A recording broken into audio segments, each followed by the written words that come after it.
Tonight, we remember our friend and colleague Tim Russert, a giant in the NBC News family, in journalism and in national politics.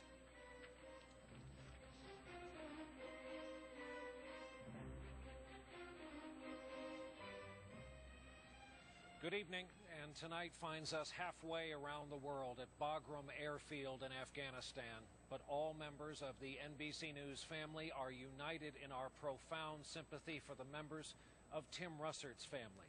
Tim died suddenly this afternoon in our Washington bureau, where, of course, he was the longtime bureau chief, and as we like to say so often around here, moderator of Meet the Press.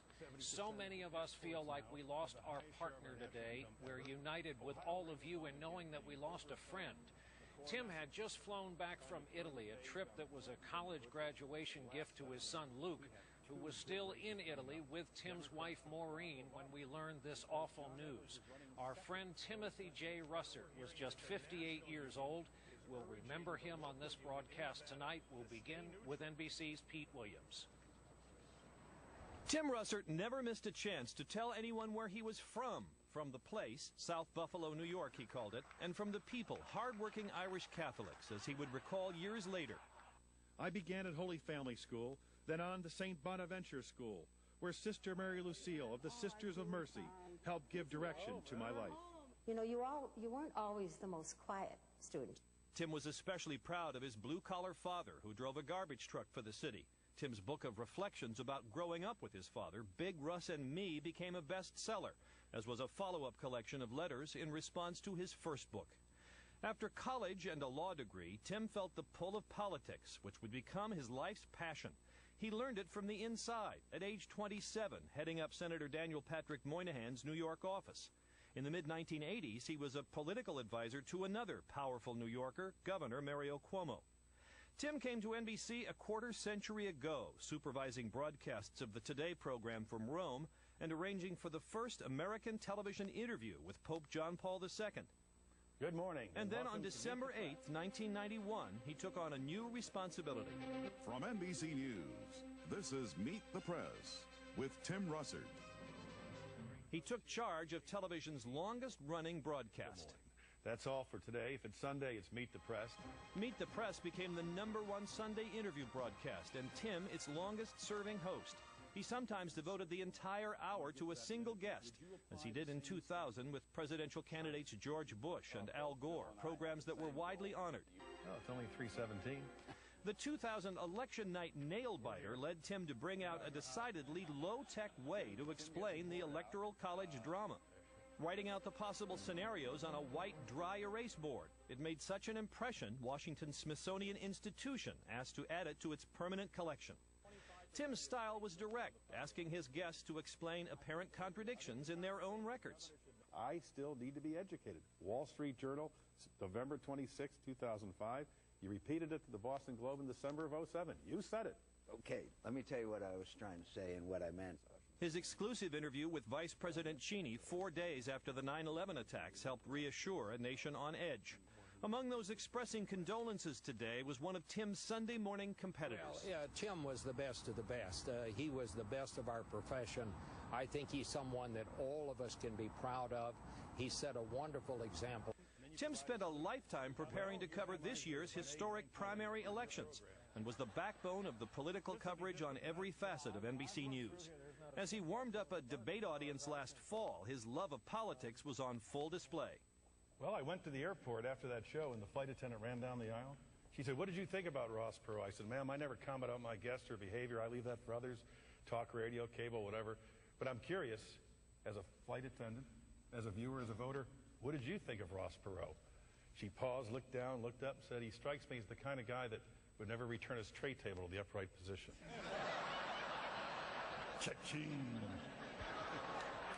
Tim's political acumen was apparent the night of May 6th when he pronounced Barack Obama the winner of the Democratic primary. Yeah, all right, let me start you with the same simple question. Did it just end tonight? We now know who the Democratic nominee is going to be, and no one's going to dispute it, Keith. Tim Russert was, most of all, a family man, deeply devoted to his wife, Maureen Orth, a writer for Vanity Fair magazine, and his son Luke, who graduated this spring from Boston College. Tim had just returned from celebrating that graduation overseas and was working here in the Washington Bureau today when he collapsed and died 2 days before Father's Day. Pete Williams, NBC News, Washington. Of course, before Tim was my on-air partner, he was Tom's partner. Let's just say Tom Brokaw knew Tim better than most. He is in our studios in New York tonight. And partner, it's your microphone. How are you choosing to remember your friend? Well, it still seems very surreal to me, but I have been flooded with so many memories. And of course, primary among them is that Tim's whole persona was formed by those working class roots in South Buffalo, New York, his relationship with his dad, his Roman Catholic faith. He believed in accountability. He believed in accountability as a citizen and as a journalist. He was also formed so much by Daniel Patrick Moynihan, who discovered him when he was just 26 or 27 years of age and showed him the other side of politics, from the inside out, as it were. That's when I first met Tim, when he was working Capitol Hill. So when he came to our side of the business, he knew how to handle people and how to hold them accountable for what they had said and how they had voted. He used his Jesuit education and his law degree to great effect, obviously, as a journalist. And when he took over Meet the Press, I think it's fair to say, Brian, that he raised the whole level of Sunday morning. He was the undisputed champion of the ratings, obviously, but Sunday morning now on all the networks is the place that everyone feels they must be to find out what has happened in the week before and what is likely to happen. And then finally about Tim, he was so competitive. He had that great Irish-American streak that we often laughed about. If someone crossed him, he didn't forgive, and he never forgot. And he stayed atop his profession. And, of course, we'll never forget him either. Ryan. Tom, people tend to forget he was a lawyer, and that's exactly how he laid out his questioning and his arguments on those Sunday mornings. He did indeed, and so many of my very best friends who are lawyers and great courtroom performers, shortly after Tim began, called me up and said, does he have a law degree? Because he could give a heck of a deposition, or I'd hate to face him on cross. And it actually helped him, he later explained to me, when he was a witness in the Scooter Libby case. He was really the big witness in that case, because Libby began to get in trouble with that phone call to Tim, and when people thought that Tim was stalling on the witness stand, he said, I knew what that lawyer was up to, and I'd ask him to repeat the question so I could clarify my own answers. And he did just that. And the sad thing is tonight, of course, in so many levels, is that we lost him this week when he took his beloved son Luke as a graduation present to Italy, and just moved Big Russ into another facility in Boston so he would be more comfortable. And Sunday is Father's Day, all the more reason to remember it. Ryan. Tom, thanks. Tom Brokaw in our newsroom in New York. As everybody in our newsroom knows, Tim's absolute favorite newsroom expression was, this is big. Well, he never said that more often than this wild election year, not yet over. His passion for it was on display every moment he was on the air. This is really an exciting race. It's the first time since 1952, an incumbent president or vice president is not running for president. It's wide open. 8 candidates on the Democratic side, 9 on the Republican side. This is a very close primary race with a lot more twists and turns to play out. Every time people began to think it was just about over, we learned otherwise. Remember in 2004, folks, Ohio. It's back again. You are major players in this primary race. In terms of accountability, Senator Clinton on Sunday told me that the Obama campaign had been pushing this storyline. And true enough, your press secretary in South Carolina, 4 pages of alleged comments made by the Clinton people about the issue of race. In hindsight, do you regret pushing this story? Well, not only in hindsight, but going forward. Tim, of course, shared this passionate love of politics and journalism with so many people, among them fellow journalists, veterans of the trade, and good friends. Al Hunt, Mike Barnacle, our own NBC colleague Andrea Mitchell. They're all with us from our Washington bureau. And it's hard, I know, to ask you all to summarize, to synopsize what was for some of you decades with this man. But Al, you first. Brian, there two things that come to mind. He was the preeminent political journalist in America. When Pete played that clip earlier of Tim on May 6th pronouncing Obama the Democratic nominee, there were scores of journalists who could have and probably did say that, but it mattered because Tim Russert said it. He was our leader. He was the best. I talked to him about a week ago, and he said to me at this campaign, Albert, can you believe they are paying us to cover this thing? He just loved what he did. And the other was the personal. I never had a conversation with Tim that I can remember where he didn't ask about my children. He was one of my son's godfather. His devotion to his family was so central to everything he was about. You will remember him as one of the most important colleagues our business has ever seen, and also one of the dearest friends. And Mike Barnacle, you're next. Brian, I see Timmy wearing a double extra large T-shirt with mustard and ketchup on the front.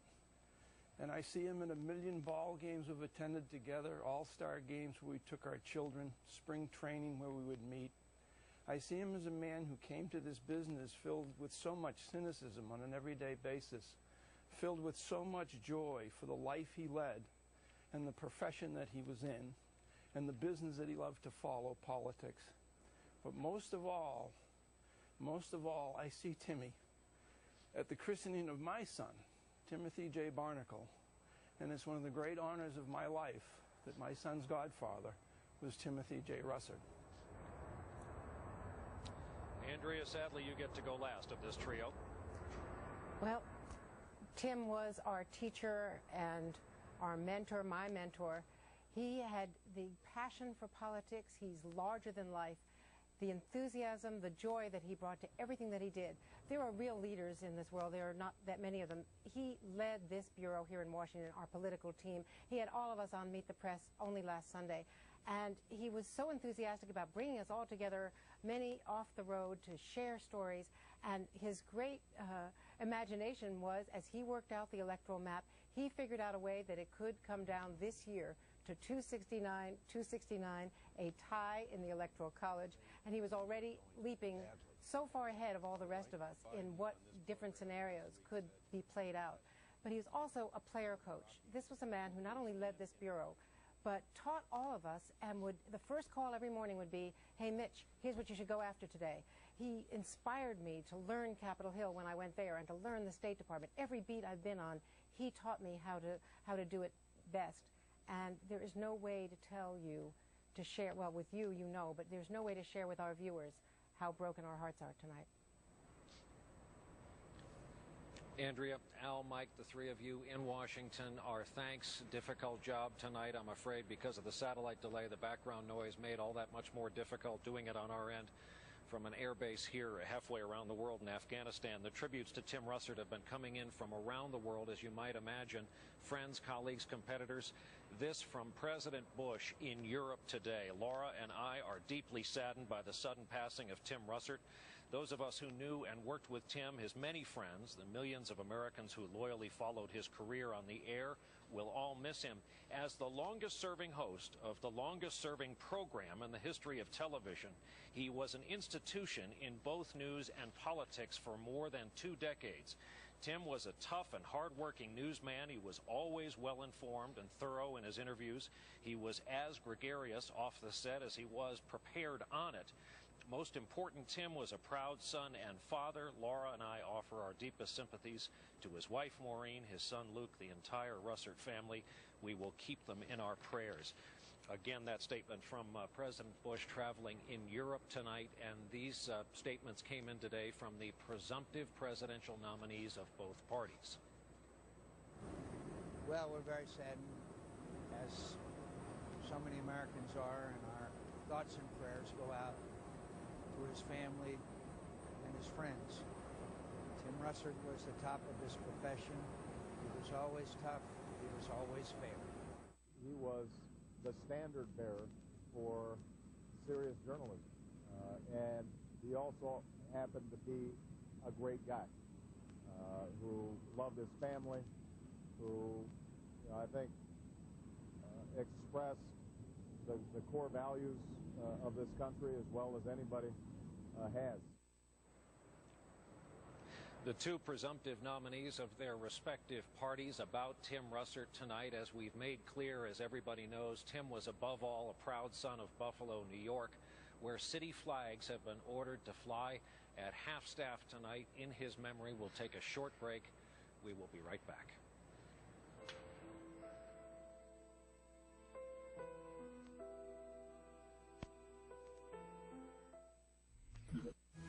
Remembering Tim Russert, an NBC News special, tonight, 10/9 Central on NBC.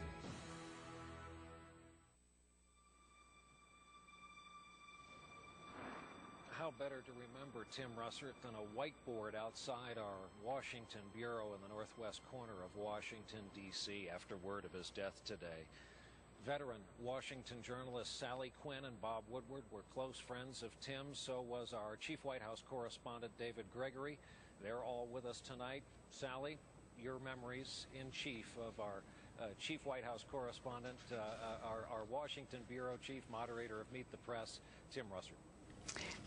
Well, I have always thought that Quinn was one of the great, Tim was one of the great players of Washington. He had this extraordinary sense of exuberance and excitement about what he did. And he was tough but fair.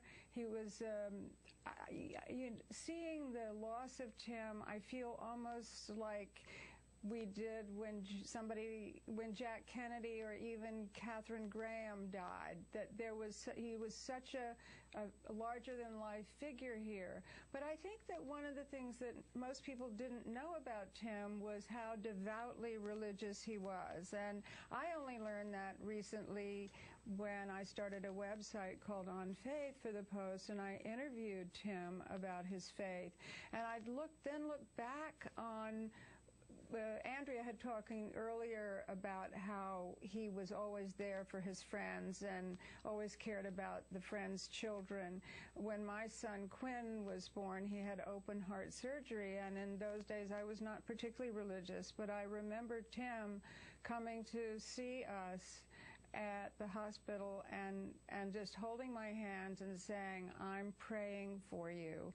And even though, it was the kind of thing that people in Washington, particularly in those days, didn't say, but I just remember it giving me just an enormous strength to know that Tim was there praying for me. And then when Quinn ended up going to a special school for learning disabled children in Buffalo, New York, which is where Tim is from, he came up to the school, he made a speech, he started a scholarship to which he donated every year. His love of his life, aside from Maureen, was his son Luke, who he named after St. Luke, to whom much is given, much is expected. And he always, when he'd come up to you at a party or see you at a dinner or on television, he would say, "How are you? How is Quinn?" And you knew that he meant it. When you go to parties in Washington, there's always somebody looking over their shoulder to see if there's someone else more important in the room. Tim never did that. It was always looking at you, and he always seemed to care about you. One of the questions that I asked him on the show was if he had a sense of the divine, what would it be? And he said, a sense of being a complete human being, living, caring, understanding, mindful and respectful and appreciative of others for all their strengths and all their faults, including mine. Bob Woodward, your turn. Thank you. Obviously one of the great reporters of all time. He was working every moment, and if he heard something or wanted to check something, he would call. At the same time, he understood the value of life.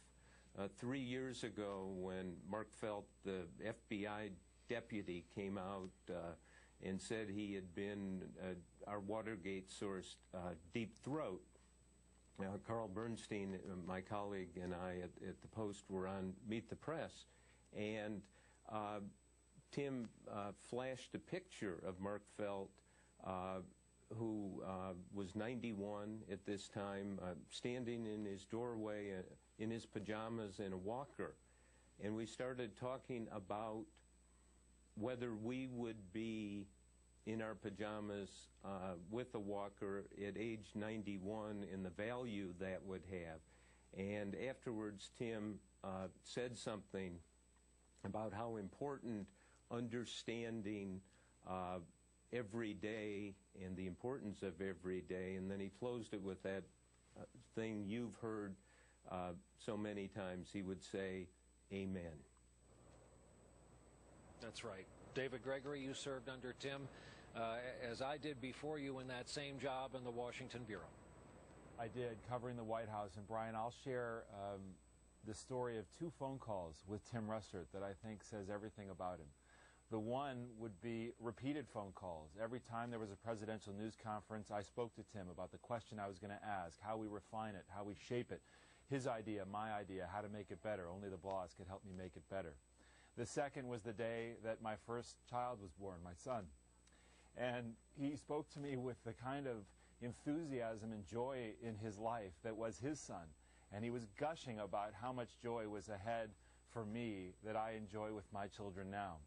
And that was just so central to his life. He could talk about politics, he could talk about foreign affairs, but when you talk about Luke or you talk about your own children, he gushed, and it was from the heart.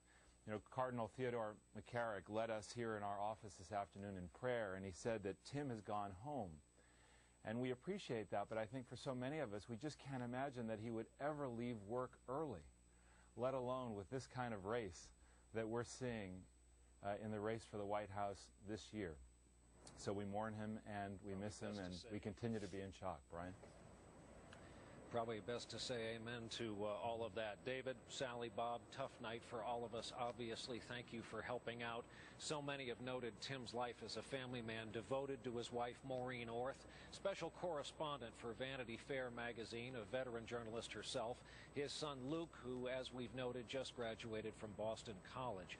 Last February, Nightly News viewers know that as part of a special series on those of us in the NBC News family who are caring for our own elderly family members, Tim spent some time on camera with his beloved father, Big Russ. My dad is a fiercely independent man, always has been. He left high school to fight in World War II, was badly injured when his B-24 Liberator crashed. Back home in Buffalo, New York, he raised 4 kids with my mom, who sadly died a year and a half ago.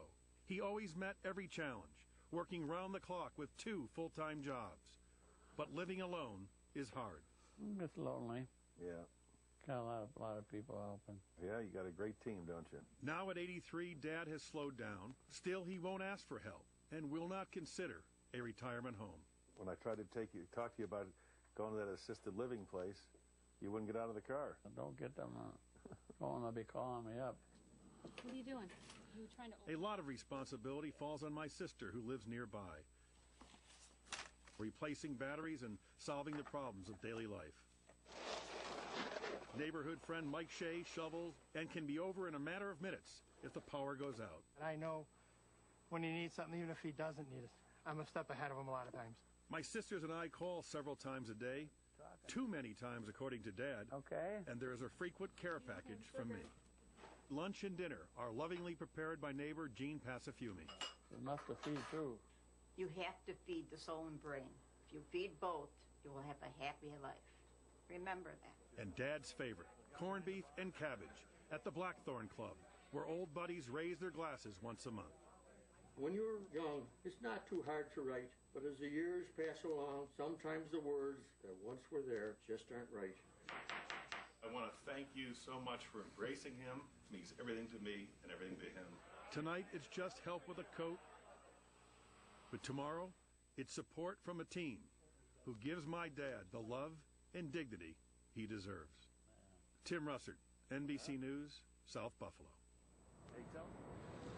Big Russ, who survives his son Tim. Another tribute came in tonight from Senator Ted Kennedy, who wrote to us in part, Tim Russert was a gentleman and giant, not just in politics and journalism, but in life. His passing is a tragic loss for us all, but especially for the family he loved so much. That was the statement of Massachusetts Democratic Senator Ted Kennedy. And with us tonight, Ethel Kennedy, widow of Bobby Kennedy, another of Tim Russert's close friends. Mrs. Kennedy, I know you just got off an airplane. We only have a moment to ask you your thoughts since you heard this awful news today. Brian, like you know he was a wonderful guy and a friend. He was warm and funny, and he loved life. He was engaged and engaging, and we all planned our Sunday mornings around him. He was one of the greats, and he'll be right at home in heaven. Mrs. Kennedy, one more thing. The way he merged politics and journalism, is there a way in 20 seconds to sum up what he meant all the way down the East Coast from New England to Washington? I think everybody so admired his brilliant mind, and he looked at things in such a way, and he'd done his homework, and so we didn't have to do ours. We just longed to hear what his take on world events was, and I thank him for his devotion and his discipline, and he was just so sensational. We join you in that. Mrs. Kennedy, I can't thank you enough for getting off an airplane and being with us in National Airport tonight to remember our friend Tim. Our thanks to Ethel Kennedy for being with us.